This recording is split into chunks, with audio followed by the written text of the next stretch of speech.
Hello friends, how are you? Hope you all are well.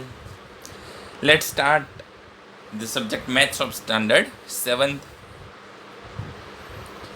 Dear student, in previous session we completed exercise 2.5.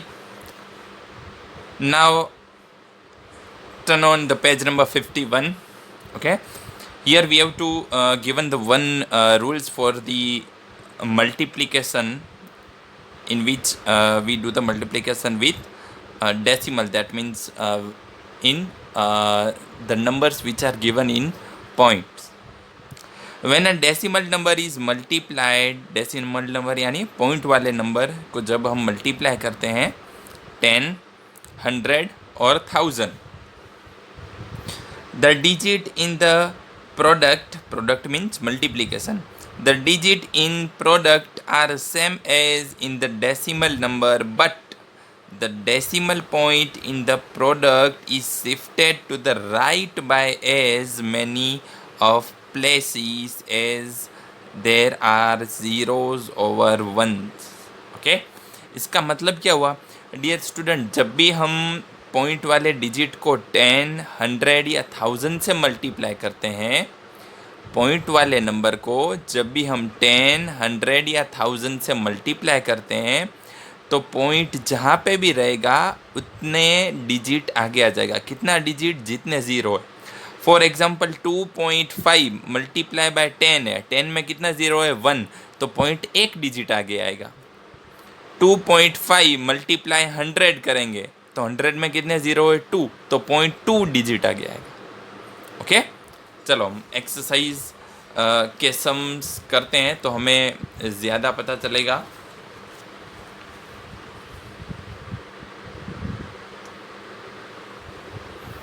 Okay, exercise 2.6,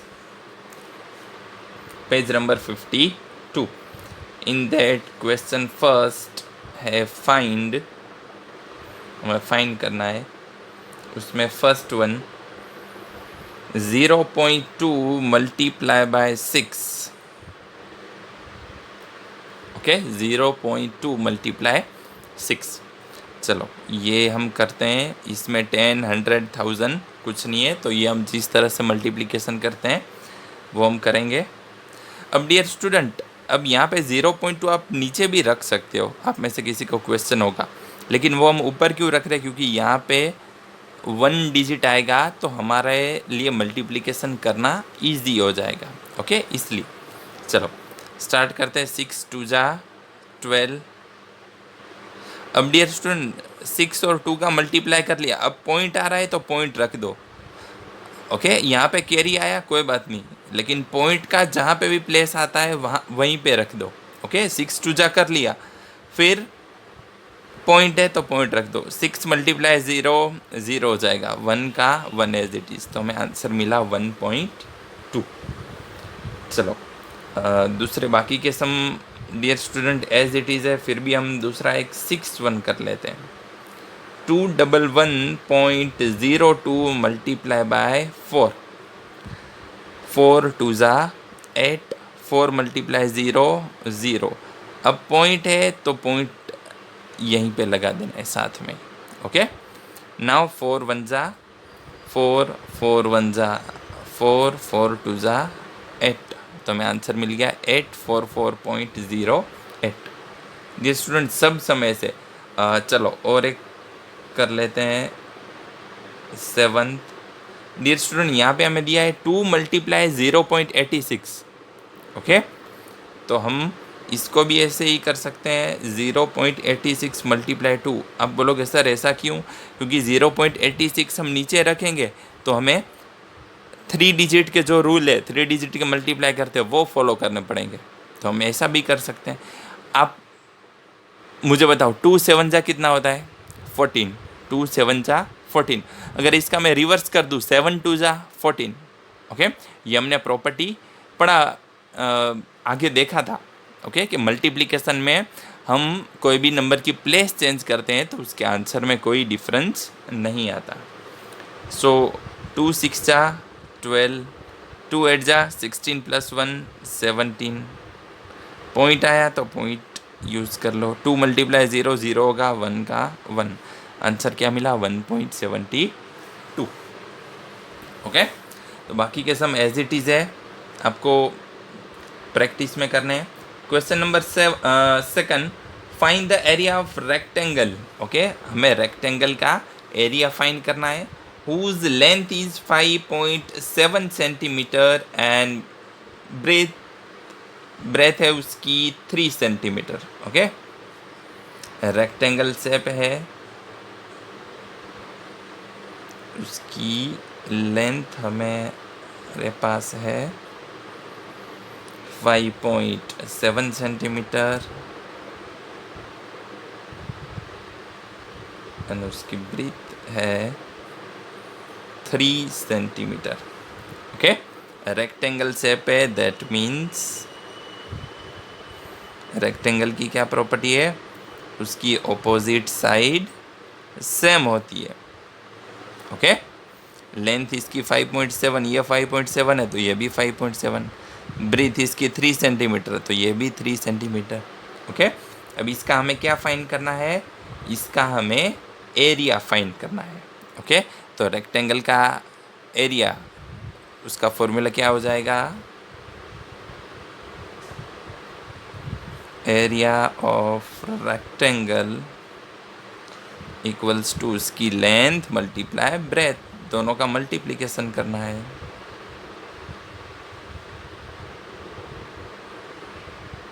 length multiply breath, तो 5.7 × 3। चलो कर लेते हैं।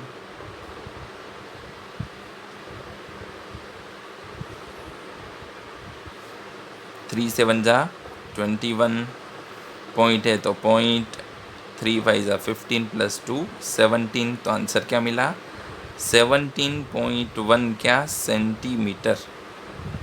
ये इसका हमें मिल गया एरिया। ओके, चलो now question number 3 again find करना है हमें। उसमें फर्स्ट वन 1.3 × 10। डियर स्टूडेंट, यहाँ पे इस टाइप के सम हमने 6 में भी किए हुए हैं। ओके, फिर भी अगेन बता रहा हूँ, 10 है। ओके, 1.3 को हमें मल्टीप्लाई करना है 10 से। 10 में कितने ज़ीरो है? 1। तो पॉइंट जहाँ पे भी है वहाँ से आपको एक डिजिट आगे आ जाना है। अभी 1.3 है तो पॉइंट यहाँ आगे आ जाएगा। आप बोलोगे सर 13.13 के बाद पॉइंट, यस 13 पॉइंट क्या, तो पॉइंट के बाद 0 होता है। 13.0 यानी क्या? 13। पॉइंट के बाद सिर्फ 0 है तो उसकी कोई वैल्यू नहीं है। ओके, चलो सेकंड वन 36.8 × 10। बहुत ही इजी सम है। अगेन 36.8 है, मल्टीप्लाई 10, 10 में कितना ज़ीरो है? 1। तो 1 डिजिट पॉइंट आगे जाएगा, यानी क्या हो जाएगा? 368। 368.0 आप लगा सकते हो, लेकिन उसका कोई मीनिंग नहीं है, तो आंसर मिलेगा 368। ओके, चलो थर्ड फोर्थ ऐसे ही सम है, हम दूसरे आगे के करते हैं जो थोड़े डिफरेंट हो। फिफ्थ वन करते हैं 31.1 × 100। डियर स्टूडेंट, अब यहाँ पे मल्टीप्लाई बाय 100, 100 में कितने ज़ीरो है? 2 ज़ीरो है, तो ये पॉइंट है वो 2 डिजिट आगे जाएगा। अब आप बोलोगे सर यहाँ पे तो पॉइंट के बाद एक ही डिजिट है, दूसरा डिजिट तो है ही नहीं। दूसरा डिजिट नहीं है तो हमें दूसरा डिजिट बनाना है। वो दूसरा डिजिट क्या बनेगा? ऑलवेज ज़ीरो बनेगा। क्या बनेगा? ज़ीरो। तो अभी पॉइंट यहाँ पे है, 100 में 2 ज़ीरो है तो पॉइंट 2 डिजिट आगे जाएगा। ये एक डिजिट और दूसरा डिजिट नहीं है तो हम लगा देंगे 0। तो आंसर क्या मिलेगा? 311 एंड दूसरा डिजिट नहीं है वो हम लगाएंगे 0, यानी 3110.0 आप लगा सकते हो, यानी 3110 वही हुआ। ओके, समझ में आ रहा है? होप कि आप सब को समझ में आ रहा है। चलो next one 6 156.1 multiply by 100। Again 100 है, ओके, यानी इसमें 2 ज़ीरो है तो अगेन पॉइंट है, 2 डिजिट आगे जाएगा, तो 1561 यानी 1 डिजिट, दूसरा डिजिट नहीं है तो हम लगाएंगे 0। ओके, हमें मिल गया आंसर। बहुत ही इजी, बहुत ही सिंपल है। चलो हम एक 11th करते हैं।